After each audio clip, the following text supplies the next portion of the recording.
shaking underneath, trying to take me alive. Get ready for the fallout. Can't stop me now. I got no rival. I'ma fight my. Assalamualaikum warahmatullahi wabarakatuh, Kang Bro. Ketemu dengan Iwan beneran Ca. Iki mari sarapan ya. Kita langsung buat video buat semuanya karena ada kabar yang sangat hot sekali datang dari Jepang ya, Yamaha Jepang. Jadi kalau sampai tahu sebenarnya, kalau sampai mengikuti ya Iwan Banaran dan juga vlog YouTube ini ya, Iwan Banaran ini sampai pasti tahu bahwa Yamaha sebenarnya sudah meluncurkan generasi terbaru MT-10. Ini adalah sebuah motor yang memang mendapatkan revisi total. Makanya tahun kemarin ya kalau nggak salah 2021, Yamaha Global meluncurkan generasi ini, engine baru, sasis baru, desain baru. Kalau kita lihat memang sih banyak kontroversi ya, karena lampunya jadi sedikit aneh dibandingkan dengan sebelumnya yang lebih gahar. Saya bisa intip seperti ini sosoknya before dan afternya seperti ini. Namun ya semuanya kan butuh adaptasi, Cak. Lama-lama memandang nanti mungkin lama-lama makin keren dan cinta, kita nggak tahu. Tapi yang jelas generasi ini semuanya berubah total, Cak. Dari mesinnya, dari sasisnya, bahkan dari desainnya pasti berubah. Yang paling fresh, yang 2022 memang hadir baru saja di Jepang. Generasi ini kalau kita lihat sebenarnya tidak banyak perombakan, Cak. Namun sebelum kita melihat ke sana, perkenalkan IWB membeberkan kesampaian semuanya. Sebenarnya yang berubah itu apa? Detailnya seperti apa, jadi sampean bisa tercerahkan. Nah, untuk Yamaha MT-10 ini diluncurkan Yamaha pada tahun 2021. Yamaha meluncurkan generasi New MT-10 yang dibilang sebagai generasi perombakan total. Generasi yang berubah total, karena engine-nya berubah. Engine-nya sudah menganut Euro 5, Cak. Beberapa poin perombakan total oleh Yamaha ini. Yang pertama sasisnya lebih ringan. Dan juga sasis MT-10 yang terbaru ini kalau kita perhatikan lebih diekspos dibandingkan dengan generasi sebelumnya. Kemudian juga untuk engine-nya, yang pasti engine-nya adalah 4 silinder cross plan. Ini ciri khas daripada Yamaha dengan kubikasi murni 998 cc ya. Jadi dengan engine yang baru ini juga menggunakan crankshaft yang baru pula. Jadi menggunakan komponen YZF R1 namun berbahan steel bukan titanium. Jadi kalau R1 ini sebenarnya kalau kita lihat yang R1M ya itu menggunakan titanium untuk crankshaftnya, tapi untuk yang versi MT-10 ini tidak. Jadi masih menggunakan steel biasa. Kemudian juga untuk engine-nya, Cak, powernya di tune up ulang oleh Yamaha. Jadi untuk power sebelumnya hanya 158 HP, maka pada generasi yang terbaru sudah tembus di angka 164 HP pada 11.000 RPM, termasuk torsinya, Cak. Torsinya juga melejit dari 111 Nm, sekarang yang terbaru menjadi 112 Nm. Ini luar biasa menurut IWB ya. Jadi engine yang lebih ramah lingkungan ternyata juga lebih powerful. Ini jos gandos tenan, Cak. Kemudian untuk IMU-nya ya, jadi sudah IMU 6 axis, 6 axis, dan electronic package-nya sudah ada quick shifter up and down, termasuk cornering ABS, lalu slide control yang bisa dimatikan dan dihidupkan, jadi on off. Kemudian traction control sama ya, on off pula. Dan ada lift control. Lift control ini sebenarnya anti wheelie ya. Kemudian juga ada engine brake management. Ini yang menarik, Cak, karena engine brake management biasanya hadir pada motor-motor fairing, tapi pada MT-10 ternyata Yamaha menjejali fitur ini. Kemudian ada juga riding mode, ada 4 level ya. Jadi dari A dan D disebut sebagai Yamaha Ride Control. Dan yang menarik adalah speedometernya, Cak. Speedometer sudah TFT LCD berukuran 4,2 inci. Lalu master silindernya juga sudah menggunakan rim Brembo yang dikawinkan dengan disk depan sebesar 320 mm. Ini cukup gede. Lalu untuk sumbu roda, nah ini menarik, Cak. Ternyata sumbu roda juga melar dibandingkan dengan generasi yang lama dan melarnya sekitar 5 mm. Artinya apa? Kestabilannya pasti lebih baik. Namun ya kadang-kadang menggadaikan daripada kelincahan, Cak. Nah untuk generasi yang baru ini kita belum tahu seperti apa kelincahannya, apakah lebih baik atau justru sedikit berkurang karena lebih panjang. Tapi yang pasti motor ini adalah motor touring naked yang kita butuhkan memang kestabilan pada saat cruising. Kemudian untuk berat, nah ini dia, Cak. Ternyata untuk beratnya molor menjadi 2 kg, menjadi 212 kg dari sebelumnya 210 kg. Artinya ya dengan bobotnya ini kita paham sih sebenarnya, karena ini kan engine baru, engine yang lebih ramah lingkungan dan juga catalytic convertnya lebih besar di bagian knalpotnya. Pastinya komponen memang lebih banyak dibandingkan dengan generasi sebelumnya. Yang menarik adalah ini, adanya air intake duct, namanya acoustic air intake duct. Jadi ini adalah sistem asupan angin yang disalurkan dalam 3 saluran ukuran intake berbeda ke filter udara. Nah, informasinya, Cak, desain ini memberikan suara resonansi fluktuatif yang akan terdengar seperti siolan merdu. Ya, gila nih, Yamaha memang kan ahlinya gitar ya, ahlinya piano, ahlinya alat musik. Kemampuan mereka itu dikombinasikan atau dijejalkan kepada generasi MT-10 terbaru. Seiring speed meningkat, katanya siolannya akan semakin kencang. Semua semakin indah ketika dipadukan dengan raungan knalpot berbahan titanium. Jadi headernya berbahan titanium, sehingga mereka menyebutnya sebagai acoustic amplifier grills yang suaranya akan diarahkan ke pengendara di atasnya.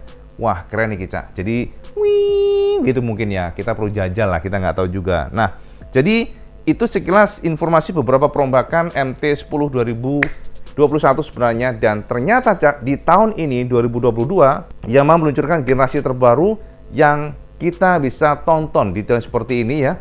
Jadi saya menitip saja detailnya generasi terbaru yang dirilis di Jepang. Seperti ini sosoknya, Cak. Dari depan sampai akan melihat sosok dari MT-10 di mana revisi untuk mukanya ini memang termasuk sangat ekstrim, kontroversial. Kita perhatikan dari depan sini ya.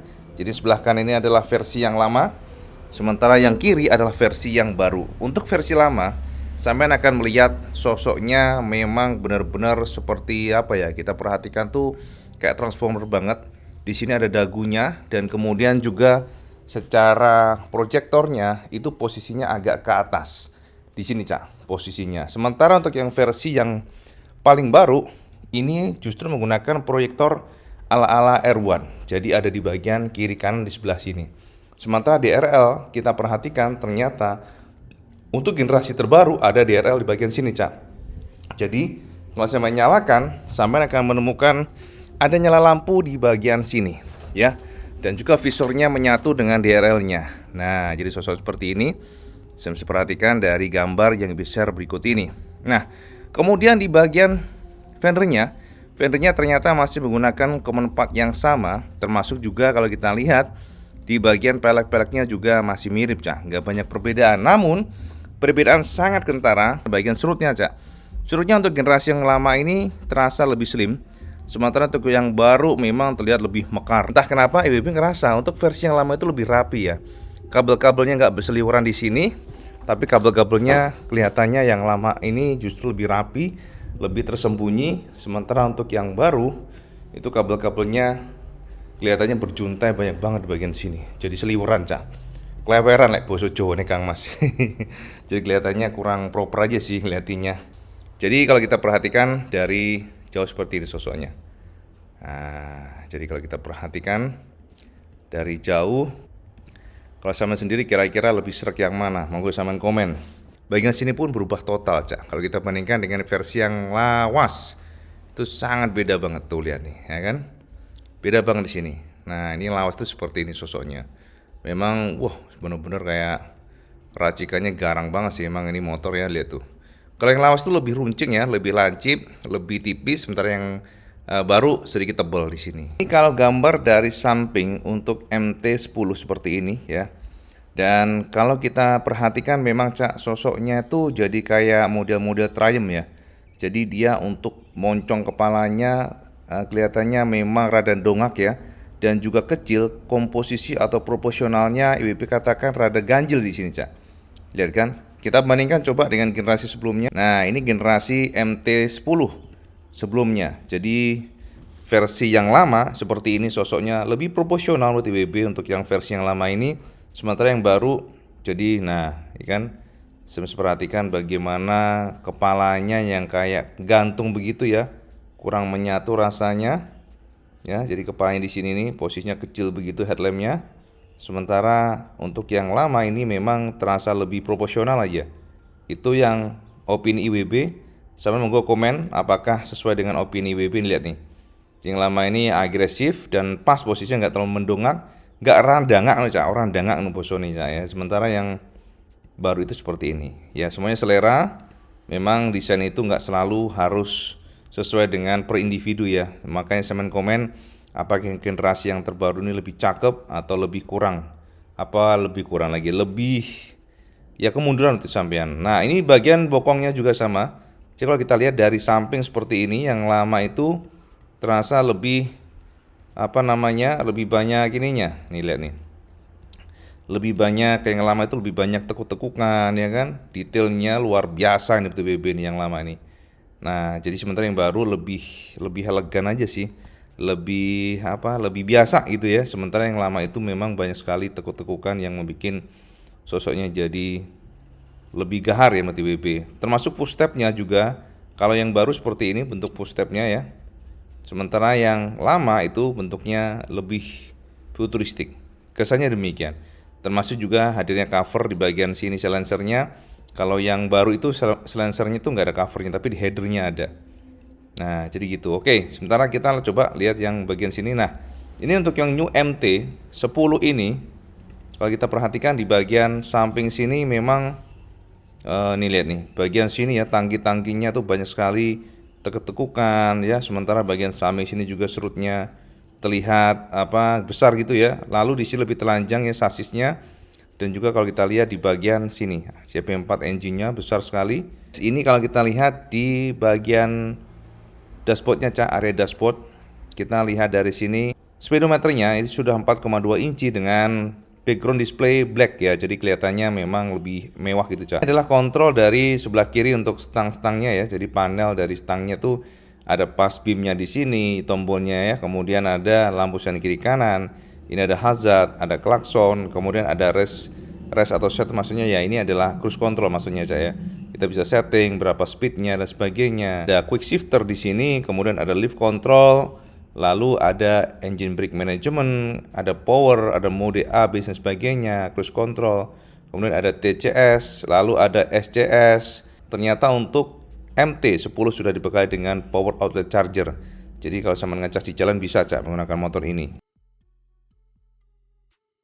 Yamaha memperkenalkan MT-10. Ini adalah versi update. Namun jangan salah versi update ini memang tidak banyak perombakan. Artinya mereka hanya memperkenalkan versi refreshment color. Jadi kalau kita lihat ada beberapa warna. Yang pertama adalah warna abu-abu ini Warna abu-abu ini adalah kombinasi warna glossy ya, grey glossy, yang dipadukan dengan warna hitam, di mana MT-10 ada tulisan coretan di bagian serutnya. Namun untuk bagian peleknya declare warna biru Tosca. Lalu di belakang sama ya. Kalau kita perhatikan ada coretan warna merah di sini.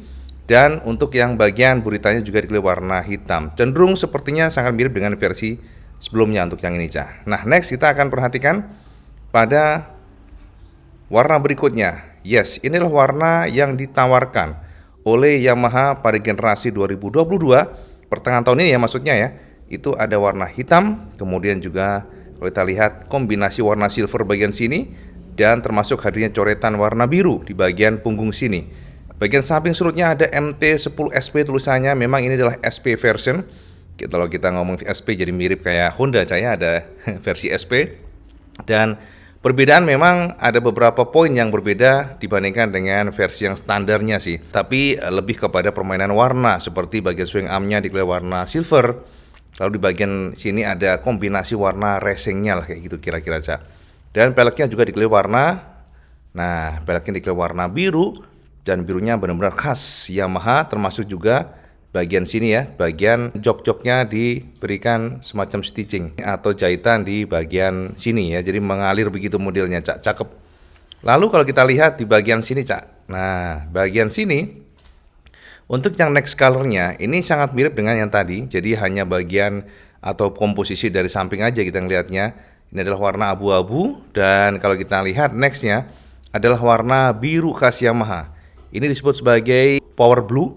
Istilahnya ini adalah kombinasi lah ya, kombinasi yang diberikan oleh Yamaha, di mana birunya bagian depan sini fender-fendernya birunya adalah biru khas banget Yamaha, di mana birunya ya sedikit-sedikit matte gitu ya, doff gitu. Dan di bagian tangki sini di-clear warna blue glossy. Baru kombinasi warna birunya bagian samping sini juga. Ini agak biru atau hitam ya kira-kira. Tapi yang jelas mukanya ini di-clear warna senada dengan fendernya. Jadi agak biru-biru doff begitu. Bagian belakang sama juga bagian belakangnya sama, dimana kalau kita lihat memang semuanya hitam bagian sini. Bagian pelek bagiannya hitam dan sasisnya, dan termasuk juga di bagian frame engine-nya juga di-clear warna hitam. Nah, untuk swing arm-nya tidak sama dengan yang versi SP, swing arm-nya di-clear warna hitam, tidak silver ya. Nah, next adalah warna black. Black ini totally black banget, artinya memang nggak ada kombinasi warna apapun. Hitamnya hitam kelam banget, hitam doff. Dan kalau kita lihat memang semuanya serba legam lah. Lebih keren aja sih menurut IWB, garang begitu ya. Dan yang terakhir, ini adalah warna SP, tapi yang tadi ya maksudnya dengan warna yang sama seperti yang tadi, tapi ini dari samping banget. Jadi kalau kita perhatikan untuk SP ini memang spesial karena clearnya pun berbeda, dimana untuk bagian suspensi upside-nya di clear warna semuanya serba emas, bahkan inner tube-nya bagian sini juga di clear warna emas. Jadi permainan warnanya cakep banget Cak, termasuk juga di bagian swing armnya warna silver ya, kemudian bagian tangki-tangnya silver kombinasi warna biru. Nah jadi hitam dan biru, dan ini adalah line up 2022 yang baru diperkenalkan oleh Yamaha Jepang ke publik. Nah Kang Bro, jadi itu tadi New MT-10 2022 yang gahar banget ya, mukanya benar-benar waduh. Kita perhatikan sih memang rada ganjil karena ada coakan di bagian moncongnya ya. Kalau dulu kan lebih transformer banget, kalau sekarang lebih kayak copot ya bawahnya itu. Tapi semuanya selera Kang Mas. Yang pasti memang motor ini adalah sebuah motor yang menjadi salah satu andalan Yamaha di kelas 1000 cc.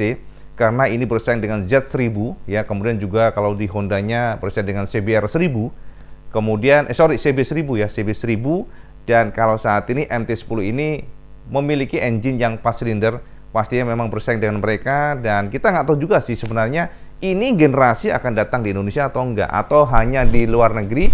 Karena gini Cak, dengar-dengar yang IWB kumpulkan di beberapa informasi channel jaringan IWB, untuk yang generasi Moge sekarang ya, jadi MT-10 ini Yamaha Indonesia belum ada rencana, rumornya demikian, untuk membawa ke Indonesia. Jadi kita berharaplah mungkin ke depan ya, seiring dengan permintaan pasar, seiring dengan mengendornya namanya kuota impor, bisa saja ya, semoga saja ke depan Yamaha sudi untuk bergerak ya, Yamaha Indonesia maksudnya mengimpor produk ini karena sangar banget. Dan yang menarik adalah ternyata bandrol yang dipasang oleh Yamaha di luar negeri itu sangat miring, di angka 207 jutaan. Nah ini yang kadang-kadang garuk-garuk Cak, Indonesia tuh benar-benar kaya-kaya ya ternyata ya, karena sultannya luar biasa. Tapi ya Kang Mas, di luar negeri di sana ya, di global produk itu dijual di angka 207 jutaan ya kalau kita konversi ke rupiah.